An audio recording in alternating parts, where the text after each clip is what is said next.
What do the exit polls say on the face of it? BJP is clearly ahead of its rivals in 3 out of 5 states, including the most politically significant Uttar Pradesh. BJP is nearly ruled out of the race in Punjab, but what it won't create is more than a dent in the Modi Sarkar's morale as it retains Goa and further expands its footprint in the northeast, routing out Congress in Manipur. While these exit polls can sometimes be completely off the mark, I would suggest our viewers to keep a pinch of salt handy as we look at these numbers. The trend in these numbers suggests it will indicate a majority of participants in the market who have been betting on Modi emerging stronger than ever before after these state elections. And unlike in mutual fund ads, I would want to start this discussion with a disclaimer. These are subject to statistical errors at best and wrong samples at worst. So Sid, let me come to you first, irrespective of what the results are tomorrow. The trends are clearly in favor of BJP, isn't it? Well, the trends are clearly in favor. So if we were to take the numbers and basically a poll of polls and try and simplify it further, BJP projected across all polls as the single largest party with a 48% share of seats. I'm not referring to the vote share number. Punjab, the alliance of the Shiromani Akali Dal and the BJP may lose. The winner is a toss-up between the Aam Aadmi Party with Congress, and in market terms, there is a bias towards the Congress. Uttarakhand, BJP expected to wrest power from the Congress. Goa to retain power, perhaps with a slightly lower margin. And Manipur, the possibility of the BJP emerging as the single largest party. That's how you could perhaps summarize the total exit polls from various sources that have come in yesterday evening. Let me take this across to Shekhar. Shekhar, even if these numbers come true, there are political maneuvers at play to keep BJP out of Uttar Pradesh as of now. They're already in the works. And if indeed Mayawati agrees to an alliance as proposed by her arch-rival Akhilesh Yadav, investors who bet on a BJP wave may find themselves trapped on Tuesday morning, isn't it? Well, you see, in Uttar Pradesh, it is just not a political alliance, it is also a social alliance. And that kind of social alliance between BSP supporters and Samajwadi supporters is not an easy thing, because you would see yesterday itself, after Akhilesh said what he said in an interview to BBC on Facebook, you had BSP leaders saying that we outrightly reject it, and this is just a defeatist approach, which is very clear, because Mayawati supporters are backing BSP this time for the simple reason the last 5 years they have seen the Samajwadi rule, and which they feel has benefited a particular community alliance, which does not go well with the support base of Mayawati. Therefore, I do not see so easily, basically it's also one of the ideas that Congress has had it as a plan B, that you try to get Mayawati and Akhilesh together. But it's not going to be easy. Rather, Mayawati may prefer, if she is within a striking distance, to take BJP support, and the BJP itself may, if such a situation arises, would rather tempt Mayawati. Therefore, I don't see, in terms of social alliance, that can be an easy thing to achieve. Right. Sandeep, let me come to you then. If indeed the final results show a resurgent Modi wave, do you believe that the government will be further emboldened for taking up ambitious policies like demonetization that we've seen a few months back? Well, high time the government does something transformational, because for 30 odd months we've been waiting for this government to do something radical as far as reforms is concerned. Now, we still don't know what the real gains of demonetization are. 2 months, we're mid-March. Almost 2.5 months later, we still don't know what the real gains of the demonetization exercise are. And in fact, we've only seen the pain aspect of demonetization. So, just as we saw immediately after the Bihar state assembly polls, where the BJP actually lost, the BJP then went in for an FDI rationalization move, which was seen as some sort of a reform. But if I remember right, the Prime Minister was also leaving for Britain, and he used his own discretionary executive powers to undertake those reforms. So once again, one can expect We know that there is again talk of FDI rationalization in 4 or 5 sectors, including retail and specifically in food retail, etc. There's also talk of print media seeing a hike from 26 to 49%. So it may well be that the government will once again go ahead and bite the bullet on FDI rationalization. But I think this is merely incremental. This is tweaking, tinkering, which is what this government has done over the last 30 odd months. In terms of deep structural transformational reform, we are still to see anything dramatic.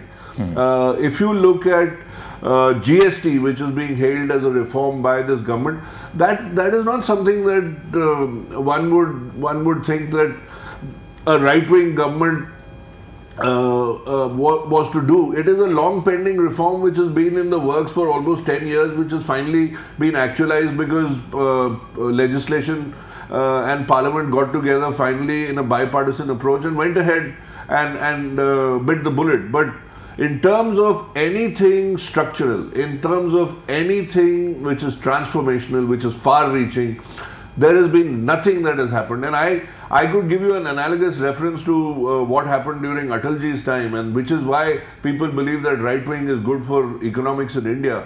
There were several reforms like privatization, there was road and highway building, there was partial convertibility on the rupee. So there were several things that were done by that government, which unfortunately we still await from Prime Minister Modi. And I hope that please also understand that he's only got one real budget to go before the 2019 election, because in 2019 there'll just be a vote on account. So it is between now and this budget, which is slated for next Feb, where he has to show gumption and stomach and go ahead with reform, which is far-reaching. Let me come to you then. If at all a second grand alliance emerges in the state of Uttar Pradesh, do you see any threat to the rollout of GST? Actually, if you look at the exit poll results, there is so much confusion there because you have completely conflicting reports. Yes, the BJP is shown as the primacy of the BJP is shown in Uttar Pradesh, but look at the variation. There are 2 polls which are giving them 250 plus.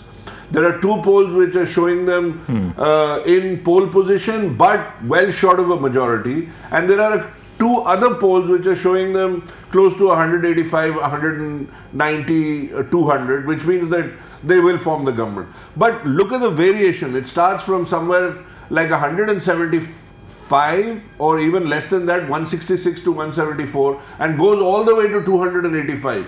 So as I've been saying on your very channel, that till jab tak parda nahi uthega, tab tak please don't call this election. And I think you will find that even in the other states, there is more to it. And I think you can't call this election, whether it's in Punjab. We don't know. There is one poll which says 55 each.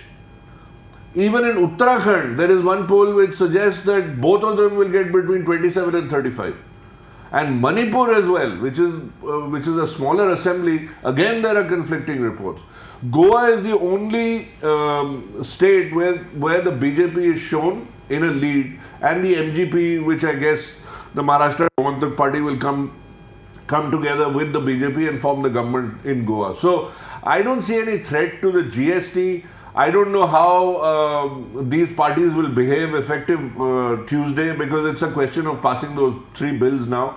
The government is now well versed in the art of warfare, as it were, as far as Parliament is concerned. And I think GST there shouldn't be any threat perceived against the GST rollout on July 1. Siddharth, let me come to you with this. Do you think at the end of these results, depending on what the trends are showing at this point of time, do you think Modi is getting stronger than ever before? And to counter what Sandeep was saying, that maybe the government hasn't fared well in his expectations, but at the end of the day, there was a big hurdle at Rajya Sabha, and that might not be that big a hurdle anymore. Well, you asked me several questions in one, so let me try and take them one by one. It's very clear that if you were to write this in headline terms, I would just say Modi, Modi, Modi in terms of the headline on Sunday morning. If this were to be a 3 of 5 or a 4 of 5 win. That's point number one. Why? Because it will clearly provide not only an endorsement of all that has been announced or done by the BJP and the Prime Minister, but also make him the unchallenged front runner for 2019. And Sriram, we've been saying for several days now, semi-final 2019, that this election result from a market and policy perspective is semi-final 2019, and therefore, to use a term that we used in the morning also, and maybe Shekhar will also want to react on that, and Sandeep as well, but I would say that if you were to put it in a historical context, when kings used to rule India, I would say we are clearly looking at Mahasamrat Modi in political terms, barring a few states, even where the local elections have shown a different trend. It is going to be saffron across pretty much a very large swath of India.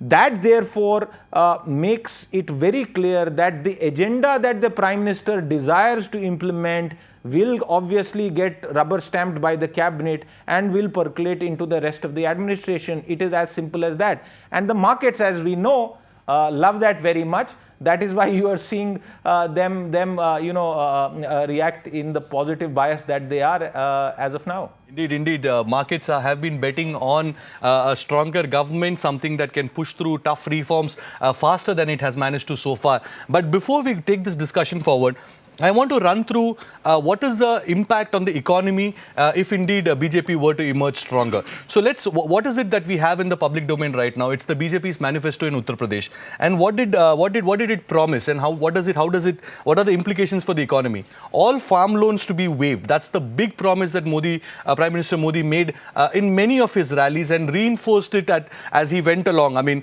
first it was a farm loan waiver for sugar farmers, then it was for all small farmers. Of course, it will come out in a different shape and form maybe, but that's the big promise that he made. Then he said that more interest-free loans will be given for farmers. LPG in every house in the next 5 years, and that will be a big boost for all the oil marketing companies who supply these. Gas pipelines in cities in Uttar Pradesh in the next 5 years. Now that is again a huge an economic impetus because a lot of companies we know, including Indraprastha Gas and other companies who are in this business, and they will get a leg up if indeed BJP were to form a government and act on these promises. 24-hour electricity for all homes in line with the promise that the government has made for the rest of India. Free laptops for all, 1 GB data per month. Again, a telecom revolution underway. We know how companies are competing and the data tariff wars that are underway. This is again something that has an economic impact. Loans for up to 6 lakh rupees for permanent houses and toilets. Now, this is something that is important because it's not just there is a credit demand that is being created. There is demand being created for cement, construction equipment, and all those companies that are involved in this. But at the same time, companies like an HSIL or people, the companies that make toiletries and stuff that is required for that. Now that minibus services to connect all villages, free education till graduation for students scoring up to 50%, 1,000 crore rupees fund for startups, and 90% of the jobs given to the youth of UP. That's the promise that he has made, except for that last line where he starts sounding like Donald Trump. The infrastructure promise and the economic impetus that might come along because of BJP winning, if indeed it were to act on these promises, that is why the markets are running up. Let me take this across to Shekhar. Shekhar, these are the promises that have been made. How easy or difficult will it be for the government in Uttar Pradesh if BJP were, I mean, as opposed to Mayawati forming an alliance with Akhilesh, if BJP and BSP were to sort of come together in an alliance, it's a matter of speculation, but if it does happen, how easy or difficult will it be for the government to roll out these promises? Well, I think the rollout will be very important because Prime Minister Modi understands that a lot of what is going to happen in 2019 will depend on the delivery. So therefore, I think more than anyone else, the Prime Minister himself will take charge, and you will see that a lot of these promises are rolled out on the ground, particularly housing, whether it is gas, whether it is power supply, or whether it is giving boost to agriculture. And you have already seen that they have a lot of plans as far as agriculture, setting up of cold storages, and bringing more technology and capital to farming. I mean, though it may sound high now, but in terms of Uttar Pradesh needs a lot of capital intensive agriculture which can be commercialized. And I would expect Prime Minister would take this verdict. I mean, even if it's something that gives him a great boost, he will take it seriously, because that means there is a huge expectation on him and his government to deliver on the ground. And without delivery on the ground, he cannot plan any strategy for 2019. Therefore, I think Prime Minister knows what is ahead for him, and he also knows the challenges are ahead. But what will help him if the mandate goes in favor of BJP is at least the political hums are behind him, and he can look forward to delivering on other aspects, particularly in terms of economy and what Sandeep just mentioned. Completely transformal. What can transform economy? But at the same time, we must remember the Prime Minister will keep the poorest of the poor in mind, because the poor is the new electorate for him. The poor is the new, I would say, supporters for him. Therefore, to expect that he will do something that completely, because he has worked hard to change his image as being pro-corporate to pro-poor. But I would expect Prime Minister to strike a balance, because the economy has to pick up and roll on. At the same time, the welfare elements will have to be delivered on the ground, and the more you see that the system of direct benefit beneficiary, I mean, you talk of transferring, so you can see more of Aadhaar based rollout of schemes, so that the people who should benefit, and Prime Minister would like to emphasize repeatedly that every rupee spent by the government for welfare actually goes to them, and at the same time the industry, the economy gets the needed boost. Sriram, I wanted to come in here with two quick remarks basis what Shekhar said, and perhaps we could get more clarity. Sandeep sort of introduced a sense of caution with regard to what is likely in Uttar Pradesh, and I wonder if we can get a better sense of what are the possibilities in Uttar Pradesh in terms of the likely combinations. But a point about the policy impact really that Shekhar spoke, it's very clear that the Modi government has decisively shifted its policy stance towards the social sector. The budget allocations for the social sector as a whole have gone up very significantly. If that were the policy stance, and if you take out Notbandi as a issue that might have an impact, would it be safe to conclude that the state elections will not have any impact on the policy architecture for the remaining 2 years? Sandeep, I don't know if you want to come in on this, both perhaps on the policy aspect first, and then we can go to the possibility. But 2-3 things quickly. One, he has 284 MPs in Parliament. The NDA conglomeration has 334 MPs out of 543. You don't need more heft than that to undertake deep reform. A. B. But he doesn't want to do that reform. Exactly. That's my point. B, which is significant, which is that over time, and particularly after the jibe of Soot Boot Ki Sarkar, you have seen a clear shift in the political vector as far as the Prime Minister himself is concerned, where he has gravitated dramatically from the right to becoming left of center with all his policies, because he has understood that what every politician in this country has understood since Jawaharlal Nehru, that India resides in its villages, and to get those people to vote for him, you need to appeal to those people with different things, permutations, combinations. His populist manifesto in Uttar Pradesh is testimony to that. You're talking about waiving farm loans. You're talking about interest-free loans. You're talking about giving out freebies. This is all populism. Now, unfortunately, in this country, we are lurching from one election to the other, and look at the vacuum that was created by, say, the Uttar Pradesh election in 7 phases. You had the Prime Minister devoting all his time to the Uttar Pradesh elections, and particularly to the Battle of Banaras when things got very difficult there because of Dada Roy Chaudhary and the attempt then to mollify Dada Roy Chaudhary.